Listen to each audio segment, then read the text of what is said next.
হেই friend, good morning. আমরা সকাল সকাল সেজে গুজে বেরিয়ে পড়েছি কোথায় জানো? কলকাতা ভ্রমণে। আদৌ কোনো ঠিক নেই কোথায় যাব, জাস্ট বেরিয়ে পড়েছি গাড়ি নিয়ে। তো প্রথমে গেছিলাম ভারত সেবা আশ্রমে ঠাকুরের ভোগ খেতে, সেখানে পাইনি। তারপরে এসছি আমরা এখানে ঢাকুরিয়া লেগে। তো ঢাকুরিয়া লেগে একটু ঢুকতে না ঢুকতে আমাদের আবার সব কিছু চেঞ্জ হয়ে গেল, যে না ঢাকুরিয়া লেগটা ঘুরবো না, মেখে নিয়ে যাবো কোথায়।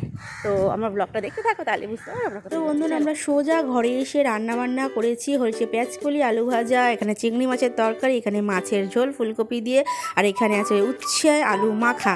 তো বাবাকে খেতে দিয়ে আমরা খেতে বসে পড়েছি। তোমরা ব্লগটা দেখতে থাকো, আশা করি ভালো লাগবে। আমরা দুজনে হাঁড়ি কড়াই গামলা নিয়ে বসে পড়েছি খেতে। আর এখানে বাবার মেয়ের ভালোবাসার মানে বন্যা বয়ে যাচ্ছে। এই যে দেখো, ওরে বাবা রে, আদরে মানে আদরে এত অবধি উঠেছে, এবার এত অবধি উঠবে। তো চলো আমরা খাওয়া দাওয়াটা করে নিই, তারপরে আবার ব্লগে আসছি। চলো। এই বন্ধুরা, গুড ইভিনিং। তোমরা সব কেমন আছো? আশা করি তোমরা সকলে ভালো আছো, আমিও ভীষণ ভালো আছি। তো আমার টাইটেল ও থাম্বনেল দেখে হয়তো তোমরা বুঝেই গেছো আজকের ব্লগটা আমার কী নিয়ে। ভাগ্যের দরজা যেদিনকে বন্ধ থাকবে না, সেদিনকে তুমি যেই দুয়ারে যাবে না কেন, সেই দুয়ারই তোমার বন্ধ পাবে। সেটা ভগবানের দুয়ার হোক, চাই সে যেই দুয়ারই হোক না কেন। তো আজ আমার সাথেও সেটা হয়েছে। আজকে কি হয়েছে সেটা তোমাদের সাথে অবশ্যই গল্প করব। তো আমি চলে এসেছি একদম রান্নাঘরে, যেটা আমার প্রধান ঘর, সেটা আমি সব ব্লগেই বলি। তো আজকে একটু মেয়ের প্রচণ্ডভাবে ঠান্ডা লেগেছে। তোমাদের তো আগের ব্লগেও দিয়েছি কদিন ধরে মেয়েকে খুবই তেল মালিশ করছি। এই দেখো, মেয়েকে কাড়া বানিয়ে খাওয়াচ্ছি।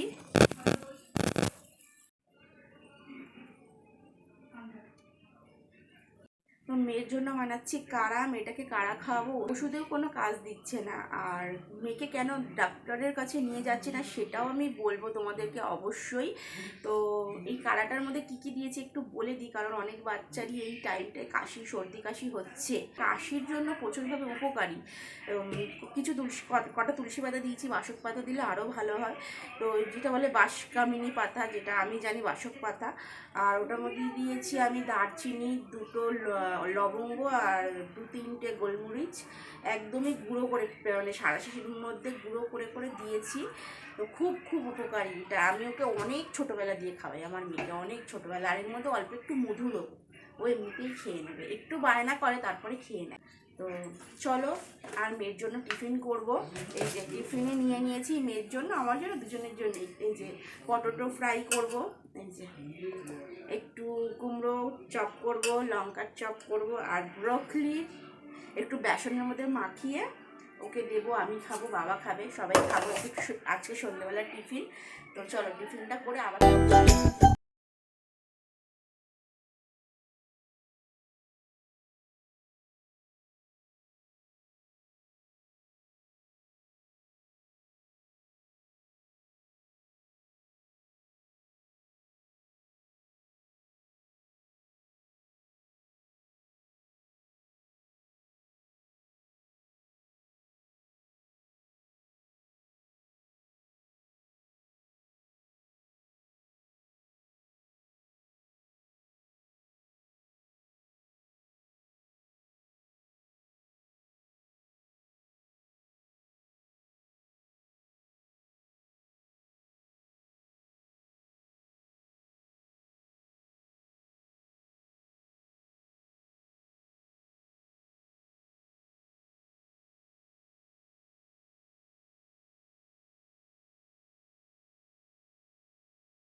লাগলো অবশ্যই কিন্তু কমেন্ট করে জানাতে একদমই ভুলবে না বন্ধুরা।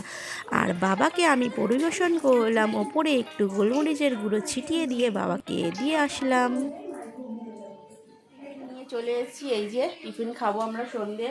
ওর খুবই ভালো লেগেছে আজকের খাবারগুলো, সন্ধ্যের টিফিনটা। তো খেয়ে দিয়ে আমি আবার তো বন্ধুরা টিফিন করে তোমাদের সামনে চলে আসলাম। ঘর দরজার অবস্থা দেখো, এরকম একটা বদমাস কিচ্ছু, যেই বাড়িতে থাকবে সেই বাড়ির অবস্থা এরকমই থাকবে, যেরকমটা ঠিক আমার পেছনে দেখছো। যতবার গুছাই, যতবার যা করি, তাতে কিচ্ছু আসে যায় না, ও এটা করবেই। তো যাই হোক, ওগুলোকে তোমরা ইগনোর করো, তোমরা খালি আমাকে ফোকাস করো। তো তোমরা একটু সকালবেলা লাস্ট একটুখানি ফুটেজ দেখে ভাবলে কই কি হলো, আর তো কিছু দেখালো না। আমি তো টাইটেল থাম্বনেলে বলেছি, মানে কপালের দরজা যেদিনকে বন্ধ থাকবে সেদিনকে সব কিছুর দরজা বন্ধ থাকবে।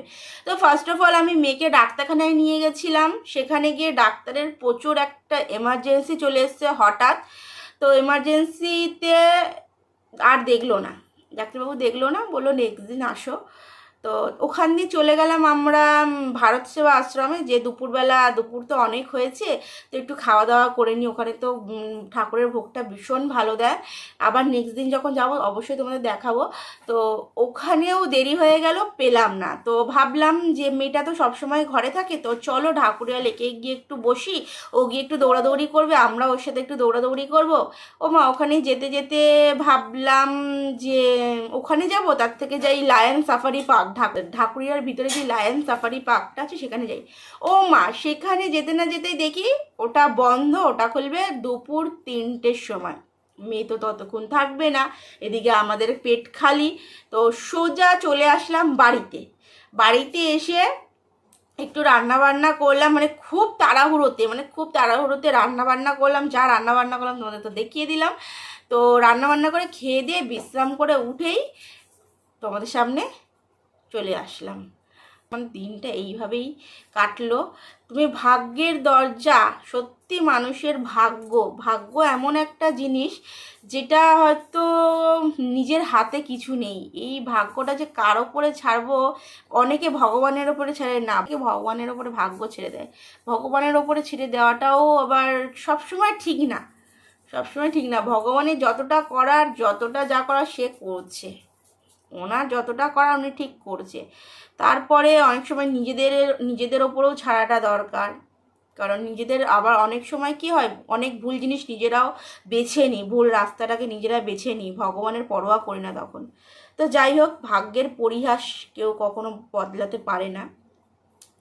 তো বন্ধুরা চলো, আজকের মতো ব্লগটা আমি এখানে শেষ করলাম, অনেকটাই রাত হয়েছে। তো আজকের মতো ব্লগটা এখানেই শেষ করলাম। তোমরা সকলে ভালো থেকো, সুস্থ থেকো। প্রচণ্ড ঠান্ডা পড়েছে, নিজেদেরকে সামলে রেখো, গরম জামা কাপড় পরো। ছোটরা আমার ভালোবাসা নিও, বড়রা আমার প্রণাম নিও। তো আজকের মতো tata, bye bye, good night. আবার দেখা হবে নতুন ব্লগে, নতুন মর্নিংয়ে। চলো টাটা করলাম।